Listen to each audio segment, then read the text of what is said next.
Okay, so we'll continue with the topic. So we are discussing about the types of RNA. In previous lecture, we have discussed about the mRNA, that is messenger RNA. Now we are going to discuss about the tRNA, that is transfer RNA. Why it is called as transfer RNA? Because it is help in the transfer of amino acid and the formation of polypeptides.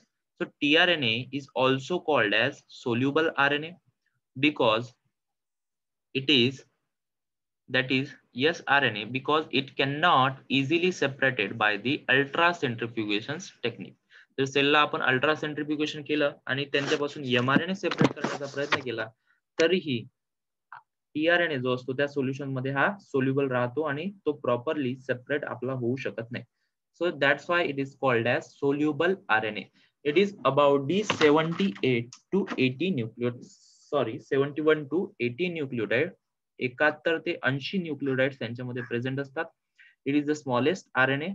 There are at least 20 species of tRNA for 20 amino acid present in the protein structure. आता काय होतं, protein सिंथेसिसच्या वेळेस आपला mRNA आपला तयार झालेला आहे. आपण म्हटलं by the process of transcription mRNA आपला तयार झाला. This is 5 prime end this is 3 prime end. Ribosome binding site वरती रायबोझोम आपला बाइंड झाला. त्याने काय केलं, कोडॉन रीड करायला सुरुवात केली. आता आपण म्हटलं की रायबोझोम हा कोडॉन रीड करतो. आता हा कोडॉन रीड करण्याची रायबोझोम कडे कशी काय पॉसिबिलिटी झाली, कशी काय त्यांच्याकडे ॲबिलिटी झाली, तर रायबोझोम मध्ये आपला एक tRNA नावाचा आरएनए प्रेझेंट असतो. रायबोझोम मध्ये tRNA नावाचा आरएनए आपला प्रेझेंट असतो. रायबोझोम मध्ये एक एंटरिंग साइट असते की ज्या एंटरिंग साइट मधून सेलच्या सायटोप्लाझम मधून tRNA हा एंटर होतो. आणि tRNA कडे काय असतं, tRNA कडे अँटीकोडॉन्स प्रेझेंट असतात. समजा आपल्या mRNAच्या स्ट्रँड वरती आपला स्टार्ट कोडॉन AUG प्रेझेंट आहे, तर मग काय करेल, इथे आपला tRNA येऊन बाइंड होईल. tRNA जो की रायबोझोम मध्ये आपला एंटर झाला, रायबोझोम मधून काय केलं त्याने, तिथे बाइंडिंग झाली. So this is tRNA. आणि tRNA काय करेल, यांच्या स्पेसिफिक कॉम्प्लिमेंटरी असेल त्याच्याकडे प्रेझेंट, आणि हा काय करेल, दिस इज अँटीकोडॉन. tRNA कडे अँटीकोडॉन प्रेझेंट असेल, mRNA कडे काय असेल, कोडॉन प्रेझेंट असेल. अँटीकोडॉन म्हणजे कोडॉनला रीड करणारा अँटीकोडॉन, त्याच्याकडे समजा तोच सिक्वेन्स प्रेझेंट असेल. मग अँटीकोडॉन कोणता प्रेझेंट असेल त्याच्याकडे, UAC, UAC नावाचा अँटीकोडॉन त्याच्याकडे प्रेझेंट असेल. म्हणजे uracil bind to adenine, adenine bind to uracil, cytosine bind to adenine. तर अशा पद्धतीची त्यांच्यामध्ये कॉम्प्लिमेंटरी बाइंडिंग होईल. आणि याच्यामध्ये काय होईल, आणि ही बाइंडिंग झाल्यानंतर काय करेल, tRNA एक अमिनो ऍसिड बाइंड त्यांच्याकडे करेल. आणि अमिनो ऍसिड बाइंड झाल्यानंतर काय करेल, तो स्पेसिफिक अमिनो ऍसिड तिथे बाइंड करेल आणि काय करेल, तो पुढे सरकत जाईल. आपल्याला म्हटलं की रायबोझोम आपला पुढे पुढे सरकत जाईल आणि त्याच पद्धतीने प्रत्येक वेळेस वेगळा tRNA येईल. प्रत्येक वेळेस वेगळा tRNA आल्यानंतर प्रत्येक वेळेस mRNA वरती वेगळा कोडॉन असेल, जी. समजा कोडॉन स्टडी केला आपण, तर tRNA कडे कोणता अँटीकोडॉन प्रेझेंट असेल, सी. अशा पद्धतीचा कोडॉन तो रीड करेल आणि पुन्हा काय करेल, तो एक अमिनो ऍसिड पुन्हा तो काय करेल, ऍड करेल. सो प्रत्येक कोडॉनसाठी tRNA कडे अँटीकोडॉन प्रेझेंट असतो आणि प्रत्येक tRNA हा स्पेसिफिक त्यांच्याकडे अँटीकोडॉन हा प्रेझेंट असतो. म्हणजेच आपल्याकडे काय आहे, आपल्या नेचरमध्ये सेलमध्ये 20 टाइप्सचे अमिनो ऍसिड्स हे प्रेझेंट असतात. आता कोणते कोणते आहे ते प्रोटीन सिंथेसिसच्या वेळेस बघूया. So 20 amino acids are present in the cell. So at least 20 species, म्हणजे प्रत्येक अमिनो ऍसिड साठी हा काय असतो, प्रत्येक tRNA हा स्पेसिफाईड हा असतो.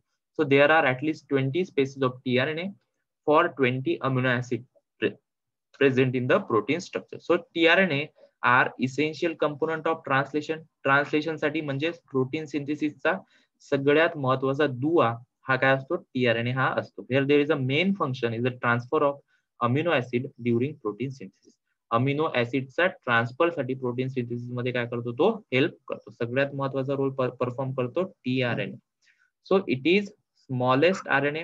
mRNA कडे काय होता, आपला मेसेज त्यांच्यामध्ये प्रेझेंट होता mRNA कडे, आणि तो मेसेज रीड करण्याची कॅपॅबिलिटी कोणाकडे होती, tRNA कडे त्यांची कॅपॅबिलिटी होती. So it shows 2 pattern of folding. त्यांच्याकडे 2 फोल्डिंगचे पॅटर्न्स आपल्याला दिसतात. आता हे फोल्डिंगचे पॅटर्न्स कशावरून दिसले आपले, की टीआरएनए कडे काही न्यूक्लिओटाइड्स प्रेझेंट होते. आता ह्या न्यूक्लिओटाइडची त्याच्यासोबत फोल्डिंग झाल्यानंतर काही सायटोप्लाझम मध्ये काही फोर्सेसनी काय केलं, त्यांची फोल्डिंग करण्यास मदत केली. आता ही फोल्डिंग का बरं झाली, कारण की हा न्यूक्लिओटाइड आणि हा न्यूक्लिओटाइड, हा न्यूक्लिओटाइड आणि हा न्यूक्लिओटाइड, तर हे एकमेकांसोबत कॉम्प्लिमेंटरी तिथे होते आणि कॉम्प्लिमेंटरी झाल्यामुळे त्यांच्यामध्ये एक ॲफिनिटी आली आणि या ॲफिनिटीमुळे तिथे फोल्डिंग झाली. आणि टीआरएनए हा बाकीच्या आरएनए पासून डिफरन्शिएट कसा होतो, की त्यांच्या न्यूक्लिओटाइड्स मध्ये काही मॉडिफिकेशन्स होत असतात. सो त्यांचे कसे मॉडिफिकेशन होतात हे आपण डिस्कस करूया. सो लक्षात घ्यायचंय, there are 2 models, that is clover leaf model and hair pin model. Clover leaf म्हणजे क्लोवरच्या लीफ सारखा, क्लोच्या लीफ सारखा यांचं स्ट्रक्चर हे दिसतं, clover leaf model. Hair pin म्हणजे हेअर पिन सारखा दिसणारा मॉडेल, म्हणजेच आपण म्हटलं याला हेअर पिन मॉडेल. सो आपण एक 1 बाय 1 डिस्कस करूया. आपण म्हटलं की आरएनए कडे त्यांच्या जे न्यूक्लिओटाइड्स आहेत त्यांच्यामध्ये काही मॉडिफिकेशन होतात. आता सिंपलच्या एमआरएनए मध्ये काय प्रेझेंट असेल, युरासिल प्रेझेंट असेल, ॲडेनाइन प्रेझेंट असेल, ग्वानिन प्रेझेंट असेल आणि सायटोसिन प्रेझेंट असेल. सो इथे आपल्याकडे दिसतंय एक folded structure. So this is the somewhat folded structure. आता ज्या पद्धतीने एमआरएनए कडे आणि बाकीच्या आरएनए कडे 5 प्राइम एंड प्रेझेंट आहे, 3 प्राइम एंड प्रेझेंट आहे, त्याच पद्धतीने या सुद्धा एमआरएनए कडे आपल्याकडे प्रेझेंट आहेत 5 प्राइम एंड आणि 3 prime end. So 1 by 1 discuss करूया. So 5 prime end is called as a acceptor arm. यालाच म्हणतो आपण 3 prime end is called as a acceptor arm. So this is acceptor arm. एक रफची डायग्राम काढून घ्या पटापट, सिंपल रफ डायग्राम काढून घ्या, नंतर तुम्हाला मी पाठवेल. So this is acceptor arm. Acceptor arm म्हणजे कुठे प्रेझेंट असतो, हा 3 प्राइम एंड वरती प्रेझेंट असतो. ॲक्सेप्टर आर्म वरती काय असतो, अमिनो ऍसिड आपला प्रेझेंट असतो. So acceptor arm amino acid is attach. MCQ मध्ये टीआरएनए वरती क्वेश्चन विचारला जाऊ शकतो. एमएससी मध्ये, एमएससीच्या एंट्रन्सच्या वेळेस टीआरएनए वरती खूप क्वेश्चन आपल्याला विचारला जाऊ शकतो. सो ॲक्सेप्टर आर्म वरती एक सिक्वेन्स प्रेझेंट असतो, दॅट इज CCA. हा सिक्वेन्स प्रत्येक अमिनो ऍसिड साठी कॉमन आहे. प्रत्येक टीआरएनए साठी हा sequence that is CCA. CCA sequence हा प्रेझेंट आहे आपल्याला ऍक्सेप्टर आर्म वरती, आपल्याला 3 प्राइम एंड वरती. आता आपण काय डिस्कस करतो अल्टिमेटली, की टीआरएनएचं स्ट्रक्चर कशा पद्धतीने आहे. आपला जो सिंपलचा टीआरएनए होता त्याला आपण काय केलं, फोल्ड केलं. का बरं फोल्ड झाला तो, त्यांची एकमेकांसोबत नायट्रोजन बेसिसची त्यांच्यासोबत ॲफिनिटी होती म्हणून तो फोल्ड झाला. आणि जो काही असा आपला 5 प्राइम टू 3 प्राइम स्ट्रक्चर होतं त्याचं फोल्डिंग झालं. त्यांचं फोल्डिंग झालं म्हणजे त्यांच्याकडे मध्ये काहीतरी मॉडिफिकेशन झाले आणि अशा पद्धतीने त्याच्यामध्ये फोल्डिंग आपल्याला दिसून आलं आणि तेच फोल्डिंग आपण स्टडी करतो डिटेलमध्ये.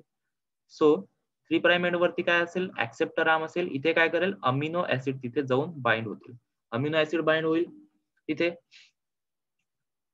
त्यानंतर बघूया आपण सेकंड एक loop.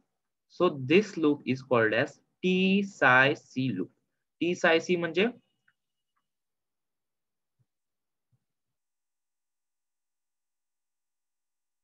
Thiamine, pseudo uracil and cytosine. So this sign is a psi. यालाच म्हणतो आपण साय. आता आपण काय म्हटलं की टीआरएनए मध्ये जे काही आपले न्यूक्लिओटाइड्स असतात त्यांच्यामध्ये काहीतरी मॉडिफिकेशन्स होतात. मग हे मॉडिफिकेशन्स आपल्याला प्रत्येक लूप वरती एक लूप तिथे बनला, त्यांच्यामध्ये काही चेंजेस तिथे झाले आणि ते चेंजेस आपण स्टडी करतोय. सो जो सिंपल सा युरासिल होता त्याच्यामध्ये काहीतरी चेंजेस झाले, त्यांचे काहीतरी केमिकल मॉडिफिकेशन्स तिथे झाले आणि केमिकल मॉडिफिकेशन झाल्यानंतर आपल्याला एक स्ट्रक्चर तिथे तयार झालं. त्यालाच म्हटलं आपण युरासिल मध्ये काही मॉडिफिकेशन झाले आणि सुडो युरासिल्स म्हणजे अल्टिमेटली युरासिल्स मध्ये काही मॉडिफिकेशन तिथे झाले आणि सुडो युरासिल तिथे तयार झाला. म्हणजे तिथे काय होईल, टी सुडो सायटिसिन नावाचा एक लूप तिथे तयार झाला and that loop having the function of ribosomal binding loop. म्हणजे रायबोझोम सोबत बाइंडिंग करण्याची कॅपॅसिटी त्या लूप कडे प्रेझेंट असते. त्यानंतर बघतोय आपण द लंप. लंप म्हणजे व्हेरिएबल आर्म. आता याला व्हेरिएबल का बरं म्हटलं? आपण म्हटलं की 20 प्रकारचे टीआरएनए आपल्याकडे प्रेझेंट आहेत. मग हा व्हेरिएबल आर्म यांचे न्यूक्लियोटाइड सिक्वेन्स हे प्रत्येक 20 टीआरएनए कडे हे वेगवेगळे असतील. त्यानंतर दिसतोय आपल्याला अँटीकोडॉन लूप. अँटीकोडॉन लूप म्हणजे हाच अँटीकोडॉन कशासाठी अँटीकोडॉन असेल? हा एमआरएनएच्या कोडॉनसाठी एक कॉम्प्लिमेंटरी सिक्वेन्सेस तिथे प्रेझेंट असेल. So this is codon of mRNA. इथे तुम्हाला दिसतंय 3 nucleotide present. 3 nucleotides are these 3 nucleotides are anticodon for the codon. Codon साठी काय असतात? ते अँटीकोडॉन्स आर प्रेझेंट असतात. सो अँटीकोडॉन आर्म और anticodon loop it recognize specific triplet nucleotide or triplet codon on mRNA. MRNA वरती जो काही codon असेल त्याला रीड करण्याची कॅपॅसिटी ही त्या अँटीकोडॉन लूप कडे स्पेसिफिकली प्रेझेंट असेल. आता हा कुठे बाइंड झाला? हा रायबोझोम मध्ये एंटर झाला आणि त्याने काय केलं? अँटीकोडॉनने काय केलं? कोडॉनला रीड केलं. कोडॉनला रीड केल्यानंतर त्याच्याकडे जो काही स्पेसिफिक अमिनो ऍसिड होता तो ऍड केला. स्पेसिफिक अमिनो ऍसिड ऍड केल्यानंतर तो पुढे सरकत केला. दुसरा टीआरएनए आला. दुसरा टीआरएनए वेगळा कोडॉन रीड केला. म्हणजे असे व्हेरियस 20 टाइप्सचे टीआरएनए आपल्याकडे हे मूव्ह होत जातात आणि आपल्याकडे एक अशी लॉंग अमिनो ऍसिडची चेन ही रायबोझोम मध्ये सिंथेसाइज होत जाते आणि रायबोझोमच्या एक्झिट चॅनल मधून हीच अमिनो ऍसिडची चेन आपली बाहेर निघत जाते. सिंपलचा कॉन्सेप्ट आहे, बॉदर होण्याची गरज नाही. जेव्हा आपण ट्रान्सलेशनची प्रोसेस बघू तेव्हा डिटेलमध्ये तुम्हाला आणखी टीआरएनएचा कॉन्सेप्ट हा क्लिअर होत जाईल. तुर्तास इतकंच लक्षात ठेवा टीआरएनएचा क्लोवर लीफ मॉडेल. सो एक आणखी लूप आपण बघतोय डीएचयू लूप. डीएचयू लूपला म्हणतात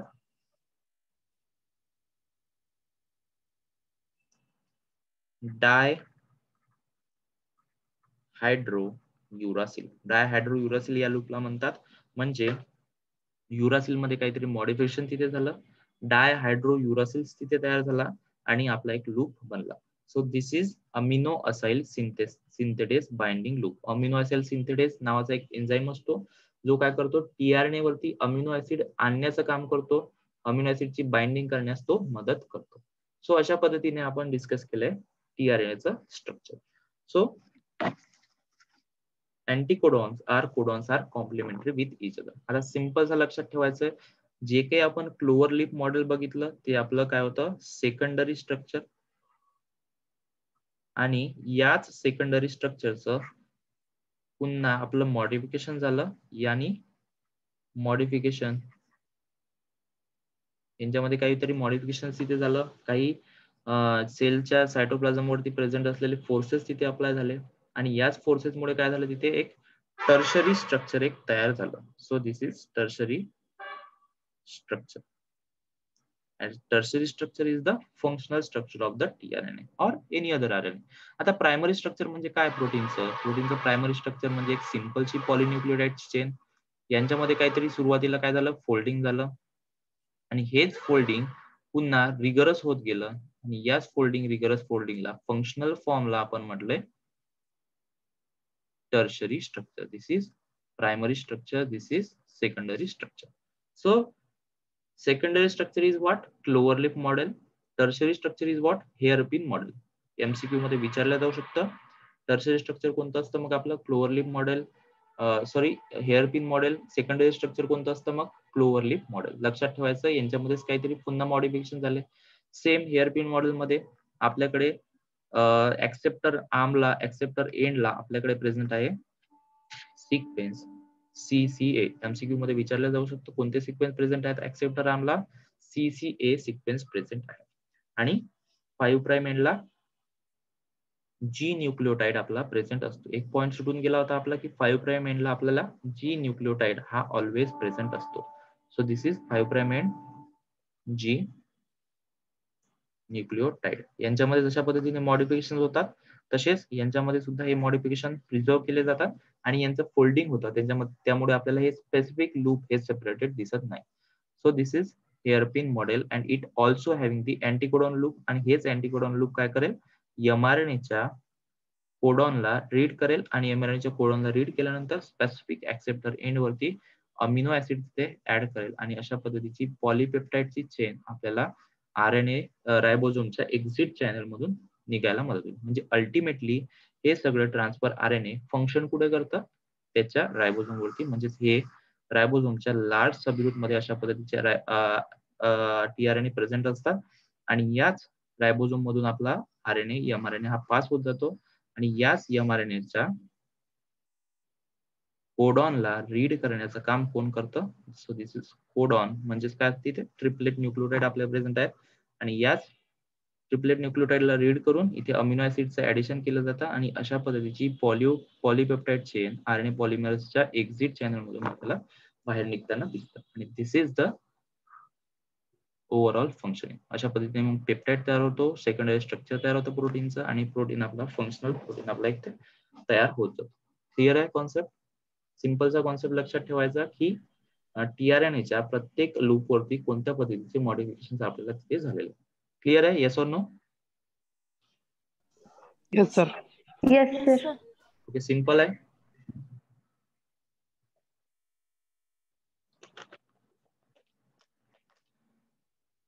त्यानंतर हेच आपण जे काही आतापर्यंत आपण शिकलो tRNA कशा पद्धतीने फंक्शन करतो. आपण म्हटलं की tRNA कडे अँटीकोडॉन्स प्रेझेंट असतात. सो tRNA हॅव्हिंग दी अँटीकोडॉन्स. tRNA काय झाला, रायबोझोम मध्ये काहीतरी एंट्री साइड असेल, त्या एंट्री साइड मधून tRNA हा रायबोझोम मध्ये एंटर झाला. रायबोझोम मध्ये एंटर झाल्यानंतर त्याने काय केलं, या कोडॉनला mRNAच्या कोडॉनला रीड केलं. रीड केल्यानंतर त्याने काय केलं, तिथे काहीतरी त्याच्या ऍक्सेप्टर आर्मवरती अमिनो ऍसिड ऍड केले. पुन्हा दुसरा tRNA येईल. tRNA आल्यानंतर दुसरा काय करेल, पुन्हा एक दुसरा सिक्वेन्स आपला रीड करेल. दुसरा सिक्वेन्स रीड केल्यानंतर पुन्हा काय करेल, तो अमिनो ऍसिड ऍड करेल आणि अशा पद्धतीची अमिनो ऍसिड तिथे चेन तयार होईल आणि RNAच्या रायबोझोमच्या एक्झिट चॅनल मधून ती चेन आपली बाहेर निघेल. आणि काय झालं मग इथे स्टॉप कोडॉन आला. स्टॉप कोडॉन आल्यानंतर स्टॉप कोडॉनसाठी कोणत्याच पद्धतीचा tRNA आपला प्रेझेंट नव्हता. म्हणून काय झालं, हाच रायबोझोम आहे, याचे लार्ज सब युनिट आणि स्मॉल सब युनिट आपले डिसोशिएट झाले. डिसोशिएट झाल्यानंतर काय झालं, आपला tRNA त्याच्यासाठी कोणताच tRNA प्रेझेंट नव्हता. म्हणजेच काय झाली, आपली इथे जी पेप्टाइडची चेन आहे, जी अमिनो ऍसिडची चेन आहे, ती आपली तयार झाली आणि याच चेनची नंतर फोल्डिंग झाली. यालाच काय म्हटलं आपण, प्रोटीन. अशा पद्धतीचे प्रोटीन तिथे तयार झाले. क्लिअर आहे कॉन्सेप्ट? एकच डायग्राम लक्षात ठेवायची. सिंपलचा कॉन्सेप्ट लक्षात ठेवण्यासाठी आपण tRNAचं फंक्शनिंग बघितलं, कारण की आपल्याला काय बघायचं होतं, tRNAचं स्ट्रक्चर. क्लिअर आहे? Yes or no? Yes sir. Okay, so we'll move to the next RNA type, that is rRNA. R stand for the ribosomal. आता रायबोझोमल म्हटलं का आपण, tRNA म्हटलं, tRNA stand for transfer of amino acid. मग rRNA काय करेल, rRNA आपला रायबोझोमच्या synthesis साठी, रायबोझोमच्या स्ट्रक्चर मध्ये हा मदत करणार आहे. So the ribosomes are the factories of the protein synthesis.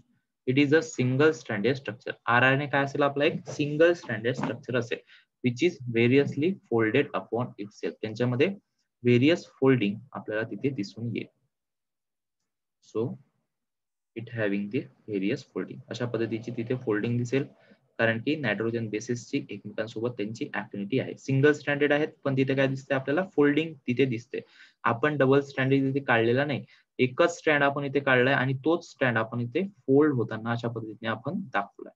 So they are single stranded which is variously folded upon itself. In the folded region, it may show pairing between complementary bases. Complementary bases मध्ये एकमेकांसोबत त्यांची pairing तिथे आपल्याला दिसून येते. So अशा पद्धतीची pairing त्यांच्यामध्ये प्रेझेंट असेल.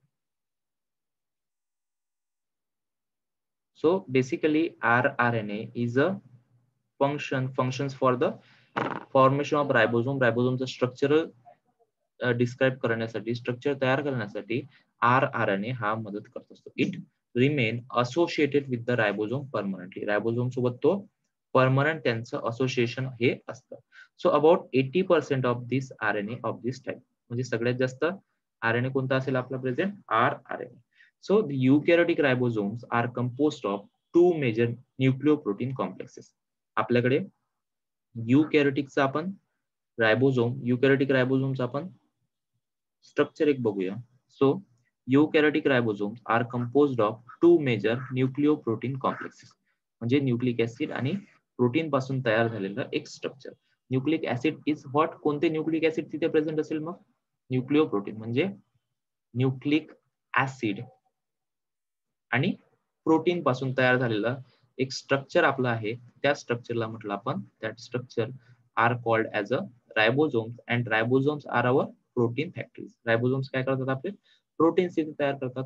सो न्यूक्लिक ऍसिड्स कोणते प्रेझेंट आहे मग आपले इथे, RNA, ribosomal RNA, nucleic acid present hai, various other proteins are present, and that ultimately leads to the formation of ribosomes. मग ribosomes कडे आपले दोन सबयुनिट प्रेझेंट असतात. So this is large subunit, यालाच आपण म्हणू, एक डिस्कस करूया general large subunit. Eukaryotic RNA बद्दल आपण बोलतोय, not about the prokaryotic RNA.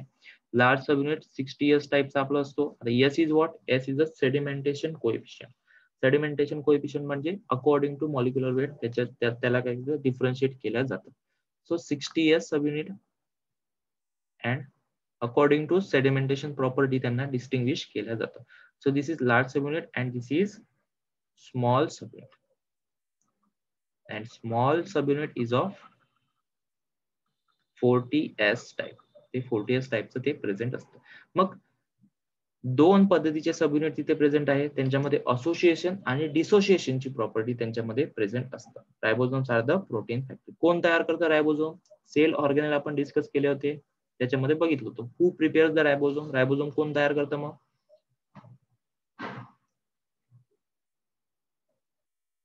So 60S subunit contains, yes Hemangi सांगा. हा प्रतिभा सांगा, रायबोझोम कुठे तयार होतं.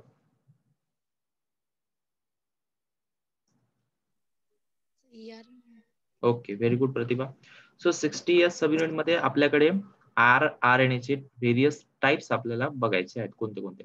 60S सबयुनिट मध्ये 20S rRNA, 5S rRNA and 5S 5.8S rRNA. Again it is differentiated with the sedimentation coefficient. RNA ला सुद्धा आपण sedimentation coefficient ने आपण differentiated केले. So R must be the small.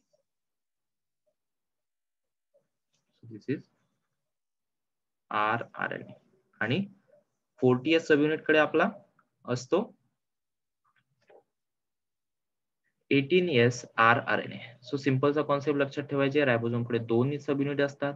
Ribosomes हा न्यूक्लिओ प्रोटीन पासून बनलेला असतो, न्यूक्लिक ऍसिड पासून बनलेला असतो आणि प्रोटीन पासून बनलेला असतो. न्यूक्लिक ऍसिड कोणते आहेत तिथे मग rRNA प्रेझेंट आहेत, आणि हेच rRNA ची टाइप आपण तिथे बघतो. सो 16S rRNA आर, त्याच्यामध्ये 60S सबयुनिट मध्ये कोणता RNA प्रेझेंट असतो. Okay, just wait, will wrap up. 60S subunit कडे 28S rRNA, 5S rRNA, 5.8S rRNA, while 40S subunit contain 18S rRNA. So the function, त्याचं function काय, it play significant role in binding of mRNA च्या binding सोबत आणि रायबोझोमच्या construction साठी ते मदत करते. सो इथपर्यंत आपण डिस्कस केलंय टाइप्स ऑफ RNA. सो पुढच्या लेक्चर मध्ये आपण डिस्कस करूया, स्टार्ट करूया प्रोकॅरियोटिक रेप्लिकेशन बद्दल. सो आज आपण इथेच थांबूया.